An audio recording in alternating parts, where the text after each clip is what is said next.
Hello my dear friends, this is Anamika Sharma. Welcome back to my channel. आज हम उत्तराखंड की नगरीय संरचना एवं कार्यात्मक स्वरूप का सामान्य परिचय, कुमाऊं मंडल के विभिन्न नगर तथा गढ़वाल के सभी नगरों तथा राज्य के प्रमुख नगरों के प्रतीक नामों को विस्तार से जानेंगे। सो माय डियर फ्रेंड्स, संपूर्ण जानकारी के लिए वीडियो में अंत तक ज़रूर बने रहें। और अगर अभी तक आप लोगों ने मेरे चैनल को सब्सक्राइब नहीं किया है तो सबसे पहले चैनल को सब्सक्राइब कर लें, ताकि आने वाली सभी वीडियोस की नोटिफिकेशन सबसे पहले आप तक पहुंचे। नगरीय संरचना एवं कार्यात्मक स्वरूप का सामान्य परिचय नगरों की स्थापना तथा उनके विकास पर उस क्षेत्र की भौतिक, आर्थिक, सामाजिक, सांस्कृतिक, धार्मिक तथा शिक्षा व स्वास्थ्य संबंधी आवश्यकताओं का प्रभाव पड़ता है। इनकी पूर्णता के लिए नगरों को यातायात एवं संचार सुविधाओं से समृद्ध किया जाता है। नगर अपने प्रादेशिक स्तर की विभिन्न आवश्यकताओं की पूर्ति करते हैं। वास्तव में नगर मनुष्य का एक समुदाय होता है, जिसके निवासियों का रहन सहन एवं क्रियाकलाप ग्रामीण जीवन से भिन्न होते हैं।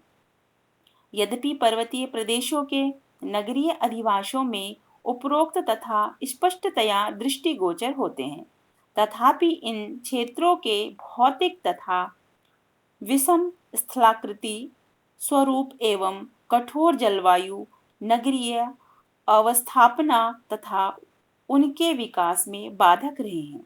प्रदेश के मैदानी भागों और तराई भावर के स्थित नगर की विकासोन्मुख दृष्टिगोचर होते हैं, क्योंकि अनुकूल आर्थिक आधार एवं परिवहन सुविधाएं इनके विकास में सहायक रही हैं। नैनीताल तथा मसूरी जैसे पर्वतीय नगर इसके अपवाद है। इनका विकास विशुद्ध रूप से पर्यटन सुविधाओं पर आधारित है। पर्वतीय क्षेत्रों में स्थानीय निवासियों की आवश्यकताएं निकटवर्ती छोटे छोटे सेवा केंद्रों से पूरी हो जाती है। अतः इन क्षेत्रों में पर्यटन को रोजगार कोई भी अन्य तथ्य नगरों के विकास में सहायक नहीं है।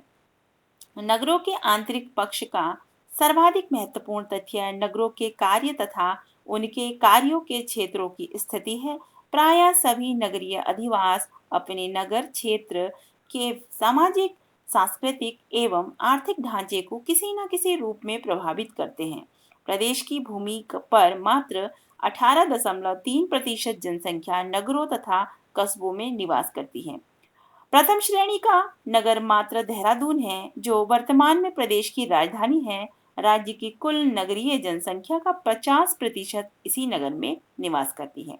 प्रदेश में नगरीय संरचना एवं कार्यात्मक स्वरूप की दृष्टि से नगरों की स्थिति को देखते हैं। प्रशासनिक जनपदीय मुख्यालय, राज्य की राजधानी सहित औद्योगिक केंद्र, सैनिक महत्व के छावनी क्षेत्र, पर्यटन नगर, धार्मिक आस्था केंद्र और व्यापारिक केंद्र एवं मंडियां।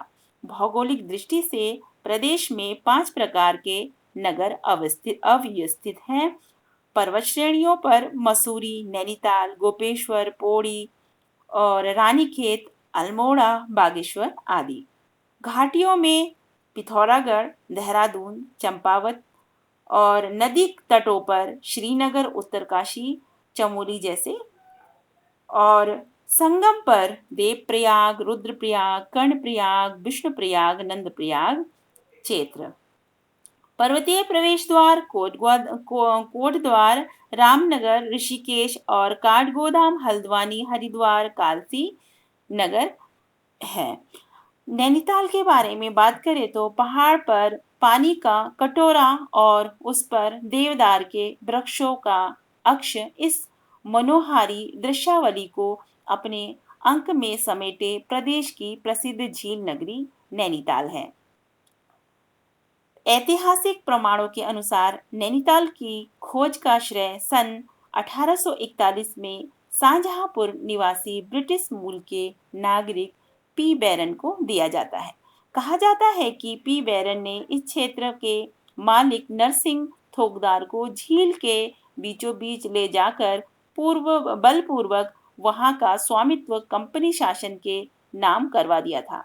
फिर यह क्षेत्र धीरे धीरे विकसित होने लगा और ब्रिटिश काल में अंग्रेजों की ग्रीष्मकालीन राजधानी बना। स्वतंत्रता प्राप्ति के पश्चात इसे 1962 में उत्तर प्रदेश की ग्रीष्मकालीन राजधानी बनने का गौरव प्राप्त हुआ। यहाँ कुमाऊं विश्वविद्यालय का मुख्यालय तथा अनेक राष्ट्रीय एवं अंतर्राष्ट्रीय स्तर के विद्यालय हैं। प्रशासनिक दृष्टि से यह कुमाऊं मंडल का मुख्यालय एवं जनपद है तथा यहीं पर प्रदेश का उच्च न्यायालय भी है।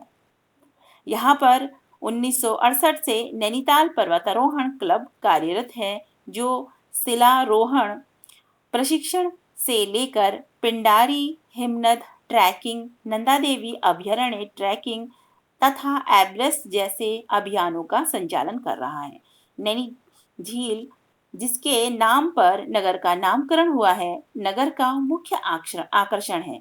इस झील के अतिरिक्त इस पूरे क्षेत्र में 8 से अधिक झीलें हैं, अतः इसे छखाता छकता भी कहा जाता है। नैनीताल झील का उल्लेख स्कंद पुराण के मानसखंड में भी आता है। इस झील को ऋषि सरोवर भी कहा जाता है। चारों ओर पहाड़ों, वृक्षावलियों तथा झील में विचरण करती रंग बिरंगी नौकाओं के कारण ताल का सौंदर्य देखते ही बनता है। ताल के दोनों ओर सुंदर मार्ग बने हैं। ताल का ऊपरी भाग मल्ली ताल तथा निचला भाग तल्ली ताल के नाम से जाना जाता है। यहाँ 3 से अधिक साधु वेशधारी क्रांतिकारियों को फांसी पर लटका दिया गया था। और नैनीताल के निकट दर्शनीय स्थलों में नैना पीक 6 किलोमीटर और स्नो व्यू 1 किलोमीटर, हनुमानगढ़ी सूर्यास्त के अनुपम दृश्य के लिए विख्यात है, 3 किलोमीटर दूर है। राजकीय वेधशाला 10 किलोमीटर और भवाली 11 किलोमीटर और खुरपा ताल 10 किलोमीटर पर स्थित है। इसके अतिरिक्त नैना देवी मंदिर, पाषाण देवी मंदिर, डोरथी सीट और किलवारी तथा गोविंद बल्लभ पंत राजकीय प्राणी उद्यान भी आकर्षण का केंद्र है। इस नगर में पर्यटकों के लिए नौका विहार, घुड़सवारी, स्केटिंग तथा अनेक सारी सुविधाएं उपलब्ध हैं। वर्ष 1873 में नैनीताल नगर पालिका का विधिवत गठन किया गया था। यह प्रथम श्रेणी की नगर पालिका है। बात करते हैं रानीखेत के बारे में। जनश्रुति है कि कत्यूर वंशी राजा सुधारदेव की रानी पद्मिनी द्वारा इस स्थान की रमणीयता से अभिभूत होकर रानीखेत नाम दिया गया था। सिंधुतल से 1829 मीटर उन्नतांश पर जनपद अल्मोड़ा में स्थित यह सुंदर पर्वतीय नगर झूला देवी पर्वत श्रृंखला पर चौवटिया और रानीखेत 2 भागों में विभक्त है। 1869 में कुमाऊं क्षेत्र के निवासियों की गौरवशाली सैन्य परंपरा को ध्यान में रखते हुए यहाँ सैनिक छावनी स्थापित की गई। प्रसिद्ध कालिका मंदिर भी यहीं पर स्थित है तथा नीचे गागस नदी इसके बहती है। छावनी क्षेत्र के में बाज, बुरांस, सिल्वर, ओक तथा चीड़ के घने वन हैं। यहाँ का नागदेव ताल भी पर्यटकों के आकर्षण का केंद्र है। रानीखेत में मात्र 10 किलोमीटर दूर चौबटिया भारत के सर्वश्रेष्ठ फलोद्यानों में से एक है। यहाँ पर फल संरक्षण तथा शोध संस्थान है। कुमाऊं रेजिमेंट सेंटर के अलावा यहाँ प्रसिद्ध गोल्फ का मैदान, म्यूजियम तथा मेमोरियल दर्शनीय है। रानीखेत के निकटवर्तीय दर्शनीय स्थलों में झूला देवी मंदिर, भालू डाम, मानकेश्वर मंदिर, कालिका देवी और मंजखाली विंसर महादेव, हैड़ा खान मंदिर आदि प्रमुख दर्शनीय स्थल हैं।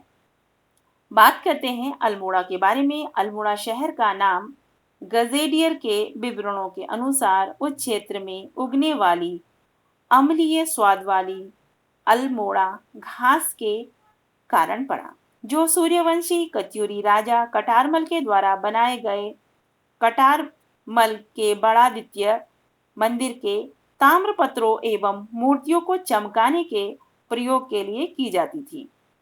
प्रागैतिहासिक प्रसंगों में मानस खंड के अनुसार इस स्थान को राम क्षेत्र भी कहा गया है। 1676 मीटर की ऊंचाई पर बसा अल्मोड़ा नगर प्रदेश का एकमात्र ऐसा नगर है जिसके दुर्ग, बावड़ियां, नौले, बाजार, मंदिर तथा परकोटे गत 500 वर्षों का इतिहास अपने गर्भ में संजोए हुए हैं।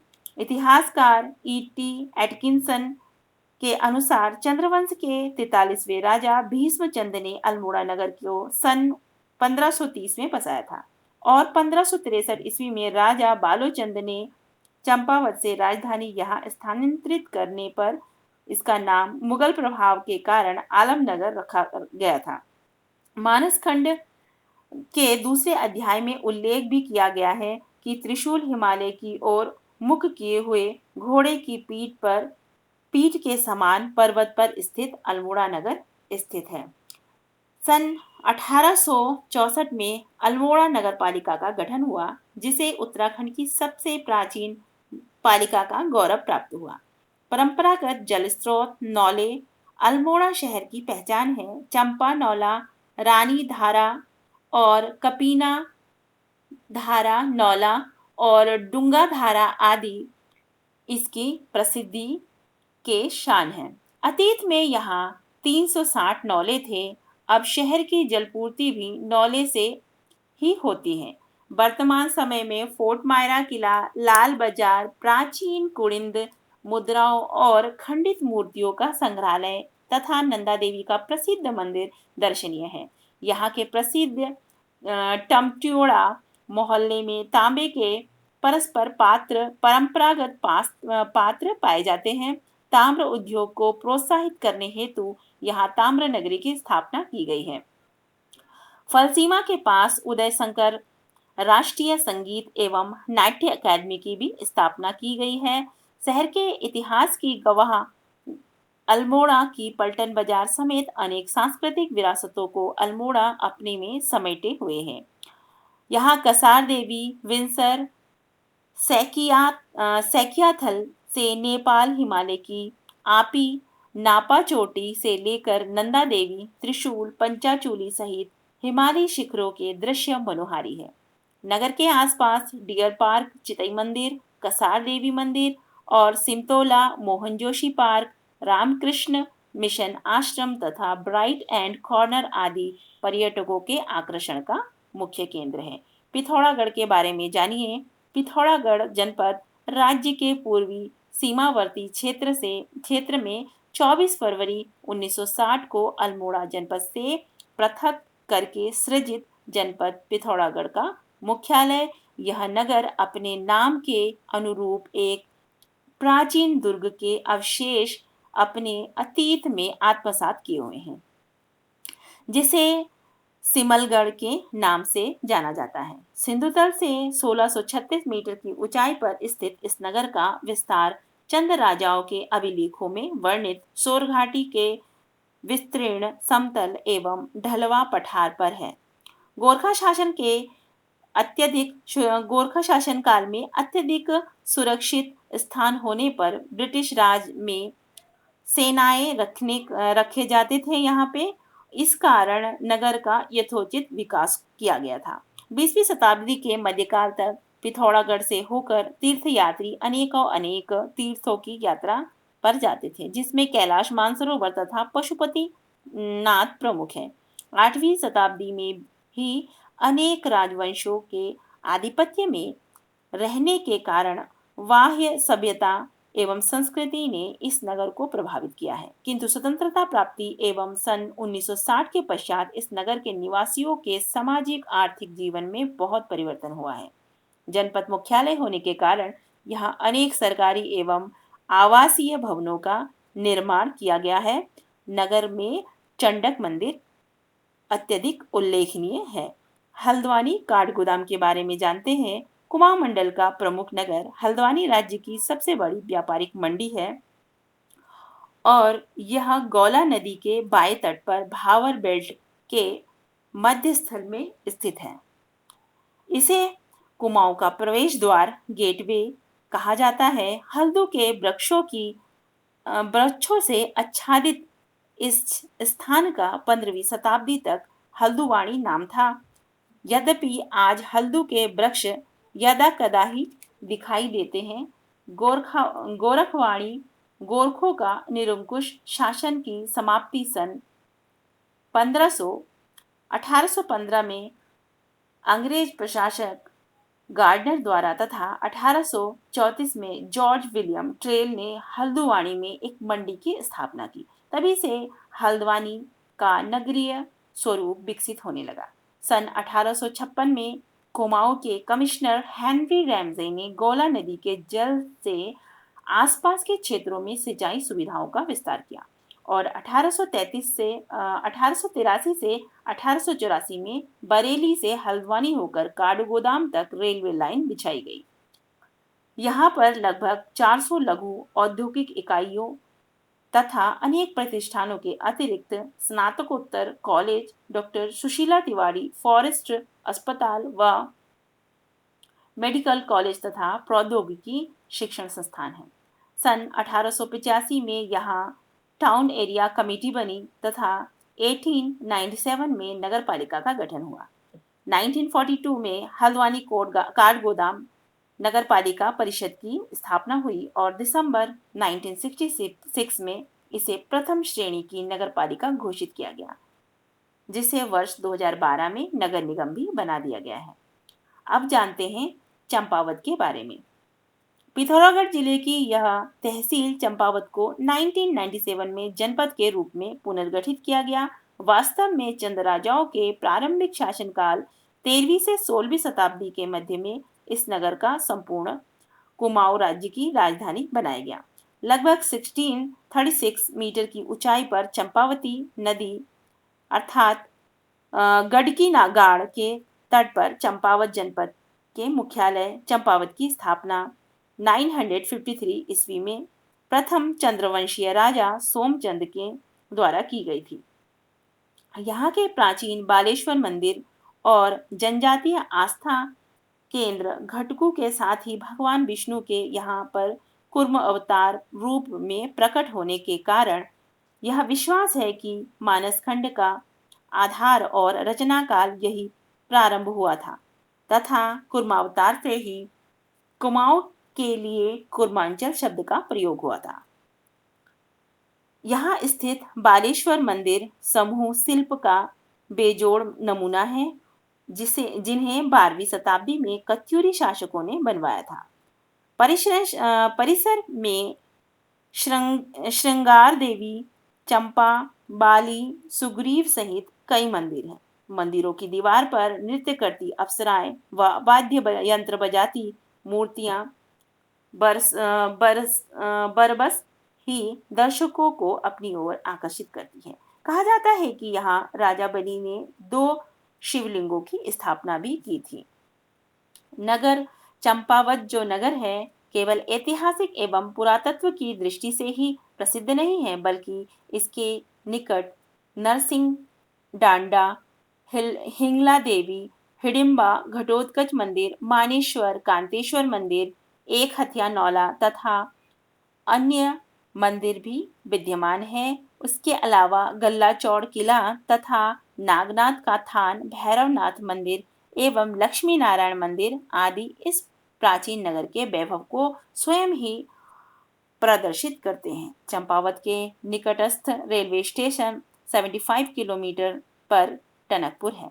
रामनगर के बारे में जानते हैं। रामनगर जो कि नैनीताल जनपद में है, यद्यपि रामनगर का महत्व कोट भावर की बड़ी मंडी रेलवे स्टेशन तथा शिक्षा केंद्र होने के कारण, यद्यपि विश्व प्रसिद्ध नेशनल कार्बेट पार्क के निकटस्थ नगर होने के कारण सूचना केंद्र, टाइगर प्रोजेक्ट कार्यालय, बैंकिंग, स्वास्थ्य, पोस्ट तथा टेलीग्राफ सेवाएं एवं पर्यटकों के ठहरने की सामान्य से विशिष्ट सुविधा होने के कारण भी इस नगर का विशेष महत्व है। अल्मोड़ा से 85 किलोमीटर, कोटा से 18 किलोमीटर तथा ढिकुली से मात्र 9 किलोमीटर दूर 370 मीटर की ऊंचाई पर कोसी नदी के दाएं तट पर अवस्थित इस नगर को 850 में कुमाऊं के कमिश्नर रैमजे साहब ने बसाया था। प्रारंभ में इस नगर का नाम उन्हीं के नाम पर रैमजे नगर या रामजी नगर पड़ा, जो कालांतर में रामनगर हो गया। वास्तव में अल्मोड़ा रामनगर मार्ग पर स्थित मध्यकाल के प्रमुख ऐतिहासिक स्थल ढिकुली गांव के खंडहरों के अवशेषों को हटाकर ही यह नगर बसाया गया था। जानते हैं रुद्रपुर के बारे में। रुद्रपुर उधम सिंह नगर के भूभाग को ब्रिटिश काल में 9 लाख रुपए का लगान देने के कारण नौलखिया माल कहा जाता था। सन 1996 में जनपद के रूप में सृजित इस क्षेत्र में मुख्यालय रुद्रपुर का विकास तराई के केंद्रीय स्थल में बसे एक छोटे से ग्राम में हुआ। रुद्रपुर का नामकरण चंद्र वंश के पराक्रमी राजा रुद्रचंद्र के नाम पर हुआ, जिसने तराई में इस स्थान के केंद्रीय एवं सामरिक महत्व को देखते हुए मुगलों से मुक्ति दिलाकर यहाँ किला बनवाया और फौज रखने की व्यवस्था की थी। इनका उल्लेख आईने अकबरी में भी मिलता है। कालांतर में रुद्रपुर बोक्सा जनजाति के पश्चिमी क्षेत्र बोक्साड़ तथा थारू जनजाति के पूर्व क्षेत्र थारूवाड़ के मध्य का सीमा विभाजक नगर बन गया।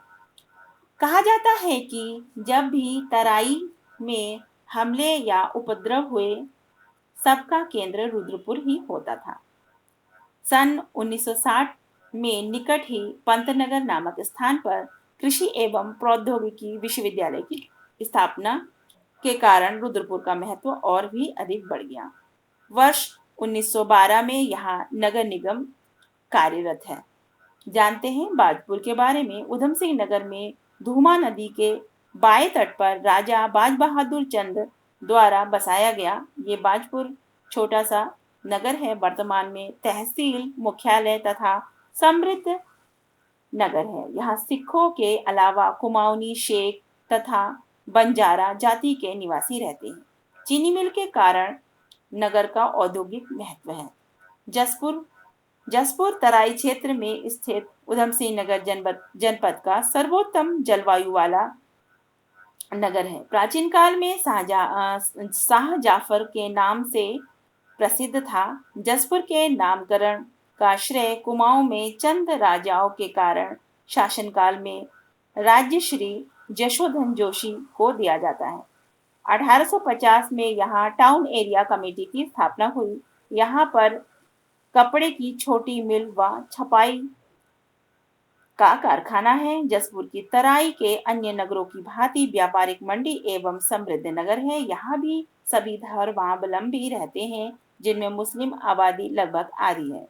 काशीपुर तराई का ऐतिहासिक नगर और जसपुर से 17 किलोमीटर की दूरी पर स्थित है। वस्तुतः इस नगर का इतिहास 1.5 किलोमीटर दूर स्थित गोविशाण टीले में निहित है। 1720 ईस्वी में इस नगर की स्थापना चंद राजा देवीचंद के प्रमुख सरदार एवं तराई के सुरक्षा प्रमुख काशीनाथ अधिकारी ने की थी। कुमाऊं के प्रसिद्ध कवि लोकरत्न पंत का जन्म यही हुआ था, जिन्हें राजा गुमान सिंह ने गुमानी पंत का नाम देकर प्रसिद्धि प्रदान की थी और सम्मानित किया था। 634 ईस्वी में चीनी यात्री हेनसांग ने भारत यात्रा के वर्णन में गोविशाण राज्य का उल्लेख कर इस स्थान की ऐतिहासिकता को उद्घाटित किया है। इसका पुराना किला उज्जैन कहलाता है। इसके निकट द्रोण सागर है। द्रोण सागर का निर्माण किले से कई वर्ष पूर्व किया गया था। कत्यूरी व चंद राजा यहाँ शीतकाल में धूप का आनंद लेते आया करते थे। यहीं पर एक स्थान पर 3 गढ़ हैं, जो राम के नाम से रामपुर, लक्ष्मण के नाम से लक्ष्यपुर और भरत के नाम पर चैतान कहलाते हैं। यहाँ उत्खनन के समय भगवान बुद्ध के नाखून व बाल मिले हैं और काशीपुर में उजियानी के निकट मौर्य व कुषाण कालीन अवशेष प्राप्त हुए हैं। काशीपुर के निकट गोविशाण टीले का विस्तार लगभग 400 वर्ग मीटर में है। साथ ही द्रोण सागर 200 वर्ग मीटर में फैला हुआ है।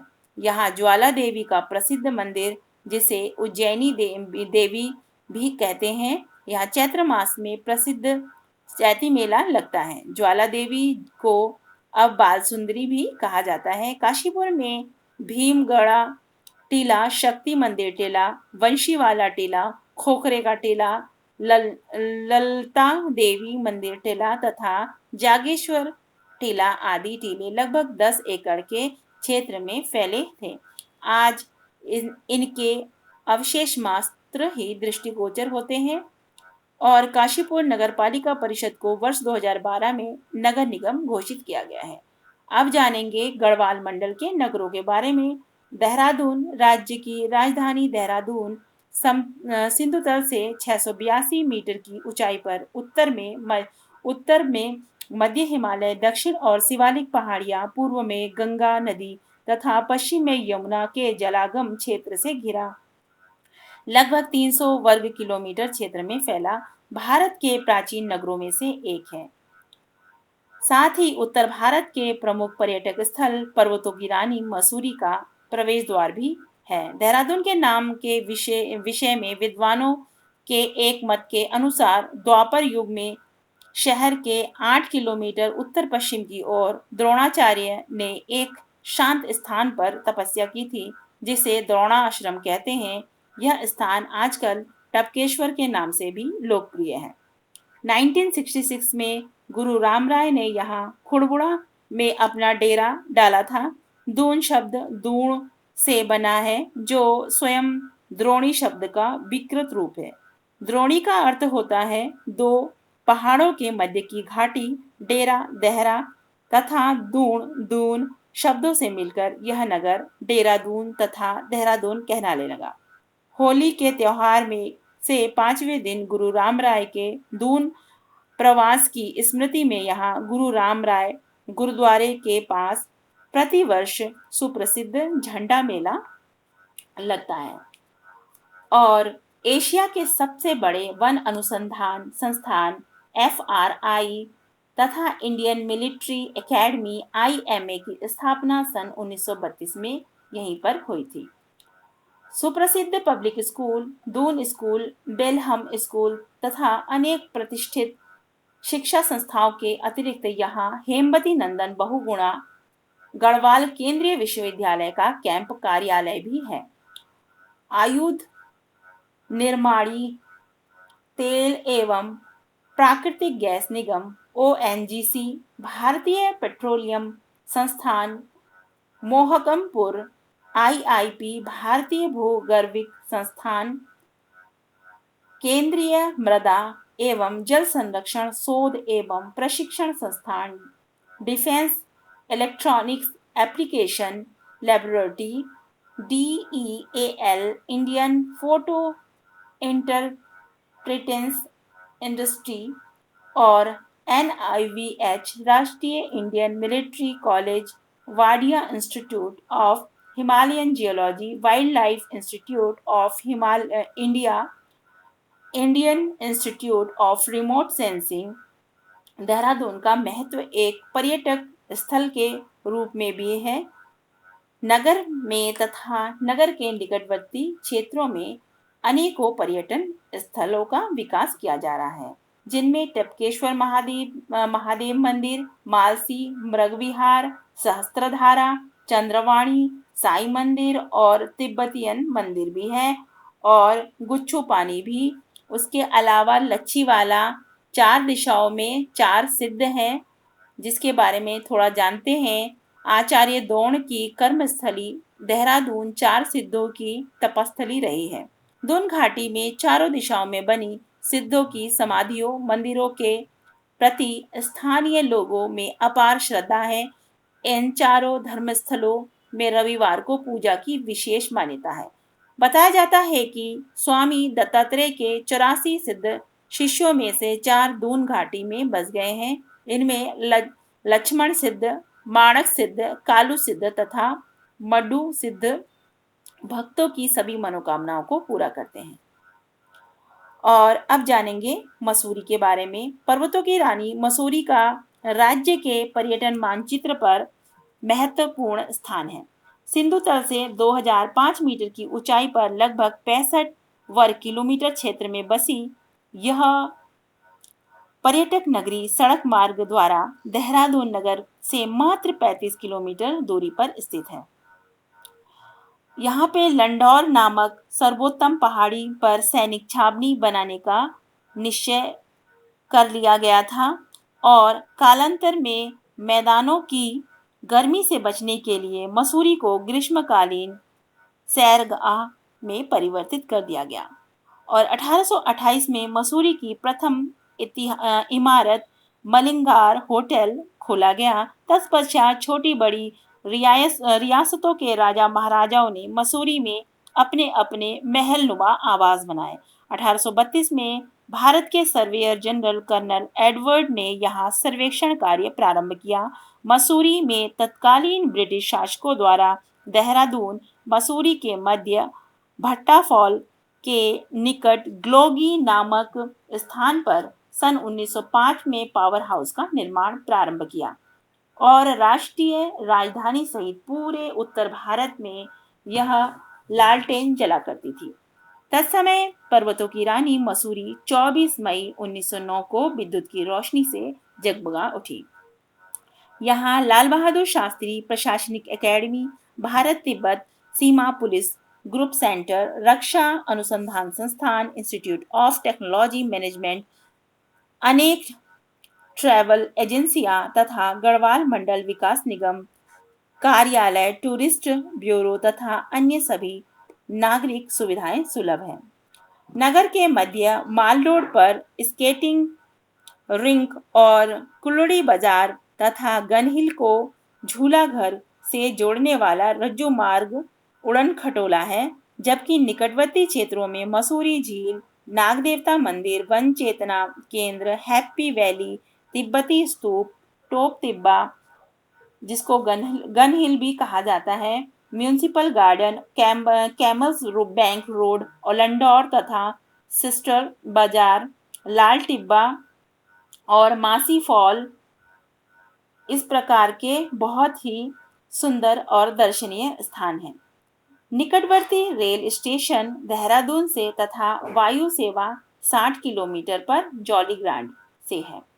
जानते हैं रुड़की के बारे में। राज्य गठन के समय जनपद रुड़की को सम्मिलित किए जाने से इस जनपद का अंतर्राष्ट्रीय ख्याति प्राप्त रुड़की प्रदेश के प्रमुख नगरों की श्रेणी में आ गया। सन 1842 में गंगा नहर की खुदाई के समय प्रागैतिहासिक कालीन अवशेषों के मिलने से इस नगर का संबंध सिंधु घाटी की सभ्यता से जुड़ गया। हरिद्वार से 30 किलोमीटर की दूरी पर सोनाली नदी के दक्षिणी तथा गंगा नहर के दोनों किनारों पर बसे इस नगर की स्थापना एक राजपूत सरदार की पत्नी रूरी की स्मृति में हुई और 1847 में एशिया का प्रथम engineering college Thomson college of civil engineering के नाम से रुड़की की स्थापना की गई थी, जिसे वर्ष 2002 में आईआईटी रुड़की के नाम से विख्यात हो गया और वर्ष 2012 में यहाँ नगर निगम का गठन भी किया गया। अब इसके दर्शनीय स्थलों में हर की पौड़ी और गौघाट, कुशाव्रत, इसके अलावा कई दर्शनीय स्थल हैं और पहले कोटद्वार क्षेत्र के अंतर्गत मोरध्वज, कर्णाश्रम और धौलियाड्यारी सागर तलगढ़ तक आते थे, परंतु अब यह पीर बाबा और सिद्धवली के सिद्धों की नगरी है। अब जानेंगे दुगड्डा के बारे में। उत्तराखंड के महान साहित्यकार स्वर्गीय शिव प्रसाद डबराल चारण की साधना स्थली लघु हिमालय के खोह नदी की दो छोटी छोटी उपधाराओं पट्टी लंगूर से आने वाली लंगूरगाड़ तथा पट्टी सीला में प्रवाहित होने वाली सिलगाड़ के संगम स्थल के मध्य प्राचीन व्यापारिक मंडी दुगड्डा कोटद्वार से मात्र 16 किलोमीटर दूर सुरम्य पहाड़ियों की कटोरी नुमा आकृति के मध्य में स्थित है। सन 1887 में कालो का डांडा लैंसडाउन में गढ़वाल रेजिमेंट की स्थापना होने पर दुगड्डा का सैनिक आपूर्ति संबंधी कार्यों के कारण महत्व बढ़ गया। इससे पूर्व यह स्थान पीठ पर आसन लादकर चलने वाले यात्रियों की प्रमुख क्रय मंडी थी। अनेक मारवाड़ी तथा अन्य व्यापारियों ने यहाँ अपने व्यावसायिक प्रतिष्ठान स्थापित किए। सड़क यातायात सुविधा से पहले गढ़वाल के सीमावर्ती जनपद तथा बिजनौर, मुरादाबाद, ठाकुरद्वारा तथा देहरादून के अलावा चमोली के सीमांत नीतीमाड़ा गांवों के व्यापारी भी दुगड्डा आते थे। जानेंगे लैंसडाउन के बारे में।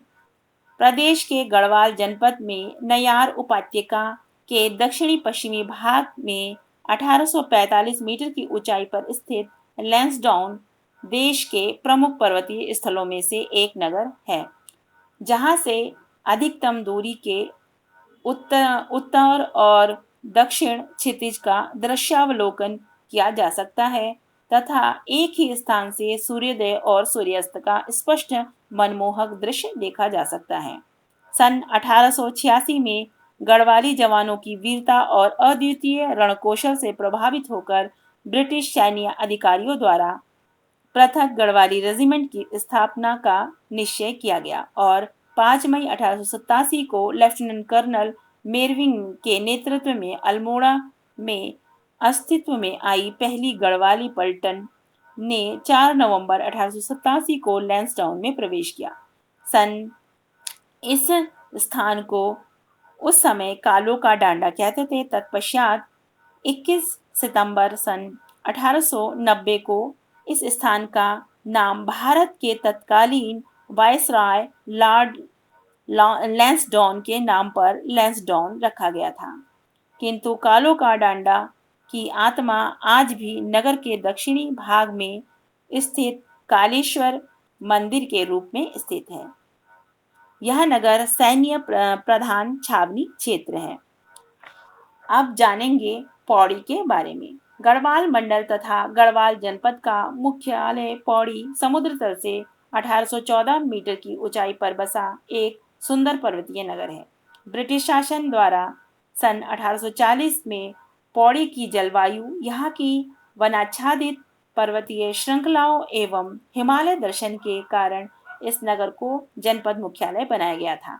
सन 1949 में इसे नोटिफाइड एरिया तथा सन 1957 में नगर पालिका बनाया गया। सन 1969 में यह नगर गढ़वाल कमिश्नरी का मुख्यालय बना। पौड़ी नगर पालिका क्षेत्र में उसके निकटवर्ती 13 गांव भी शामिल हैं।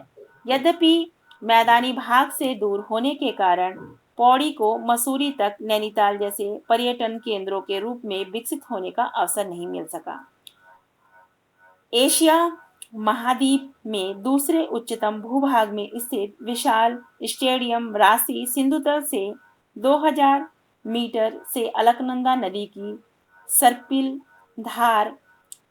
धारा निकट की स्थित बुबा खाल की जल विभाजक श्रेणी में पेडस्ल्यू पट्टी की दृश्यावली तथा हिमालय की बंदरपुंज, स्वर्गरोहिणी, सुमेरु, चौखंबा, नीलकंठ, हाथी पर्वत, नंदा देवी तथा त्रिशूल चोटियां अर्धचंद्राकार रूप में पौड़ी को आवृत करती हुई दृष्टिगोचर होती है। जानेंगे श्रीनगर के बारे में। श्रीनगर गढ़वाल हिमालय के मध्य भाग में 30 डिग्री से 8 मिनट उत्तरी अक्षांश तथा 78 डिग्री 44 मिनट से 27 मिनट पूर्वी देशांतर पर अलकनंदा नदी के किनारे सिंधुतल से 575 मीटर की ऊंचाई पर बसा है। श्रीनगर गढ़वाल के अत्यंत प्राचीन नगरों में से एक है। ब्रिटिश शासनकाल से पूर्व यह अनेक राजवंशों की राजधानी के रूप में श्रीपुर, श्री क्षेत्र, ब्रह्मपुर, श्रीनगर आदि नामों से प्रसिद्ध है। प्राचीन स्थापत्य कला की दृष्टि से यहाँ श्रीनगर को मंदिरों का नगर का कहें तो अतिशयोक्ति नहीं है। नगर क्षेत्र में विष्णु मंदिर, गणेश मंदिर, गरुण गरुण मंदिर, कटकेश्वर महादेव और काली कमली मंदिर, कमलेश्वर मंदिर और राजराजेश्वरी, लक्ष्मी नारायण मंदिर, गुरु गोरखनाथ गुफाएं, अष्ट अष्टावक्र मंदिर आदि दर्शनीय एवं श्रद्धा के केंद्र हैं। यहाँ का प्रसिद्ध कमलेश्वर मंदिर संतति दाता के रूप में प्रतिष्ठित है। यहाँ प्रतिवर्ष नवंबर माह में बैकुंठ चतुर्दशी के पावन अवसर पर निसंतान दंपति अपने हाथ में घी का दीपक लेकर खड़े होकर संतान प्राप्ति की कामना करते हैं। दर्शनीय भाषा में यहाँ यह पर्व खड़दिया के नाम से भी विख्यात है। गोपेश्वर के बारे में जानेंगे। गोपेश्वर राष्ट्रीय सुरक्षा की दृष्टि से चमोली तहसील को 24 फरवरी सन 1960 में जनपद बनाया गया। प्रारंभ में यह जनपद का मुख्यालय चमोली कस्बे में ही रहा। चमोली के नामकरण को लेकर कई मान्यताएं हैं। कहा जाता है कि यहाँ चंद्रमौलेश्वर मंदिर है। इसका अपभ्रंश चंबाला शिवालय से हुआ।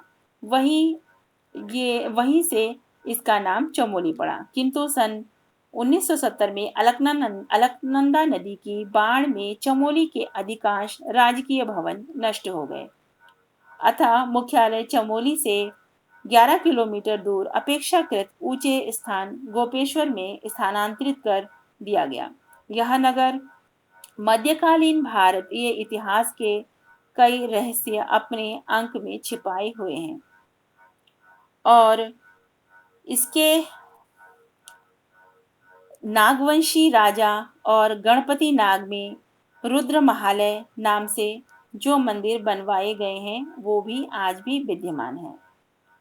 इस मंदिर की दीवार पर नागवंशी राजाओं के 4 मुख उत्कीर्ण हैं जो त्रिशूल में वर्णित स्कंदनाग, विभुनाग, आशुनाग तथा गणपति नाग के होने चाहिए। स्कंदनाग का समय 230 और 250 ईस्वी के लगभग माना जाता है। पौड़ी गढ़वाल में प्रचलित नाग राजा के जागर में वासुदेव कृष्ण के जन्म की कथा गाई जाती है। इसी परंपरा के कारण रुद्र महालय मंदिर राजा में आज गोपेश्वर के नाम से प्रसिद्ध है। स्थापत्य कला की दृष्टि से भी गोपेश्वर में मध्य हिमाद्री शैली तथा देवालयों के प्राणवान मूर्ति शिल्प देखने को मिलता है। जानते हैं उत्तरकाशी के बारे में। उत्तरकाशी स्कंद पुराण केदारखंड में सौम्य काशी सामान्य जन में उत्तरकाशी तथा स्थानीय निवासियों में बाड़ाहाट के प्राचीन नाम के विख्यात यह पावन नगरी जिसे काशी के अभिभूत पावन परंपरा का निर्वहन करते हुए श्रद्धापूर्वक उत्तर की वाराणसी भी कहा गया है। सीमांत जनपद उत्तरकाशी में 1120 मीटर की ऊंचाई पर भागीरथी नदी के दाएं तट पर स्थित ऐसी मान्यता है कि भगवान शिव ने किरात रूप धारण करके यहीं पर अर्जुन से युद्ध किया था। सन 1803 की भीषण बाढ़ में उत्तरकाशी के बह जाने पर वर्तमान नगर ऋषिकेश गंगोत्री मार्ग पर वरुणावत पर्वत के पाद प्रदेश में बसा है और उत्तरकाशी दक्षिण पूर्व में गंगा प्रवाह, उत्तर में असी गंगा तथा पश्चिम में वरुण नदी से सीमाबद्ध है। इसके पूर्व की तरफ केदार घाट तथा दक्षिण की तरफ मणिकर्णिका का परम पुनीत घाट है। स्वाधीनता प्राप्ति से पूर्व तक उत्तरकाशी छोटा सा नगर था, किंतु 1947 में तत्पश्चात व्यावसायिक दृष्टि से भी नगर का विकास होने लगा। सन 1960 में टिहरी गढ़वाल जिले की उत्तरकाशी तहसील को जनपद बनाए जाने के बाद उत्तरकाशी नगर में मुख्यालय के रूप में प्रशासनिक कार्यालयों, मनेरी भाली जल विद्युत परियोजना तथा नेहरू पर्वतारोहण संस्थान की स्थापना होने के कारण शैक्षिक तथा नागरिक सेवाओं का विस्तार हो गया। जानते हैं नई टिहरी के बारे में। नई टिहरी जनपद टिहरी गढ़वाल का मुख्यालय है जो कि समुद्र तल से 1600 मीटर की ऊंचाई पर, चंबा से 12 किलोमीटर तथा पुरानी टिहरी से 16 किलोमीटर दूर सुंदर पहाड़ी ढाल पर टिहरी बांध में दाहिनी ओर बसा हुआ है।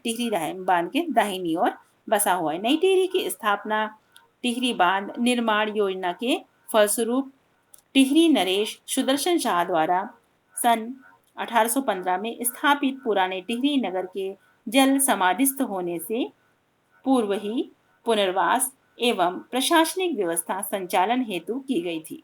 पुरानी टिहरी 3 नदियों भागीरथी, भिलंगना तथा घृतगंगा के संगम स्थल गणेश प्रयाग के कारण त्रिहरि या धनुष तीर्थ के पौराणिक नाम से विख्यात है। कालांतर में घृतगंगा लुप्त हो गई। टिहरी नगर एवं उसका वैभव वैभव भागीरथी भिलंगना की संयुक्त नील जलराशि की झील में समाधिस्थ हो गया है। जानते हैं नरेंद्र नगर के बारे में, जो कि टिहरी जनपद में है। मुनि की रेती ऋषिकेश से 16 किलोमीटर दूर व सिंधु तल से 1173 मीटर की ऊंचाई पर स्थित यह नगर बसा हुआ है। इस नगर के पास ही राज्य पुलिस प्रशिक्षण महाविद्यालय स्थापित किया गया है। यहाँ से 13 किलोमीटर दूर गंगोत्री मार्ग पर प्रमुख शक्तिपीठ कुंजापुरी है, जहाँ अष्टमी पर नवरात्रि का मेला लगता है। जानते हैं चंबा के बारे में। चंबा गंगोत्री मार्ग पर नरेंद्र नगर से 48 किलोमीटर, नई टिहरी से 11 किलोमीटर तथा मसूरी नई टिहरी मोटर मार्ग पर मसूरी से 60 किलोमीटर पर जनपद टिहरी गढ़वाल का यह सुंदर पर्वतीय नगर 1676 मीटर की ऊंचाई पर बसा है। ऋषिकेश से इस नगर की दूरी मात्र 62 किलोमीटर है। यहाँ से हिमालय की बंदरपुर चोटी एवं भागीरथी गंगा घाटी का मनोहारी दृश्य दिखाई देता है। चंबा मसूरी फॉल पट्टी स्वादिष्ट उच्च कोटि के सेवों के लिए विख्यात है। मसूरी टिहरी तथा ऋषिकेश के चलने वाले यात्रा मार्गों की यह संगम स्थली है। यहाँ से 24 किलोमीटर दूर मसूरी मार्ग पर सुंदरकंडा देवी का भव्य मंदिर एवं शक्तिपीठ है। अब जानते हैं राज्य के प्रमुख नगरों के प्रतीक नामों को। झीलों की नगरी नैनीताल, बाल मिठाई का घर अल्मोड़ा और कुमाऊं का द्वार काठगोदाम को कहते हैं। और मिनी कश्मीर पिथौरागढ़, पहाड़ों की रानी मसूरी, संत नगरी ऋषिकेश और भारत का स्विट्जरलैंड कोसानी, मंदिरों की नगरी द्वाराहाट और गढ़वाल का द्वार कोटद्वार, तीर्थ नगरी हरिद्वार है। My dear friends, I hope ये वीडियो आप लोगों को बहुत ही ज़्यादा अच्छी लगी होगी। अगर वीडियो पसंद आई है तो वीडियो को ज़रूर लाइक करें और अपने फ्रेंड्स के साथ इस वीडियो को अधिक से अधिक पहुंचाएं, ताकि उत्तराखंड की संस्कृति और कल्चर के बारे में सभी लोग जान पाए। Thanks for listening. पढ़ते रहिए और आगे बढ़ते रहिए।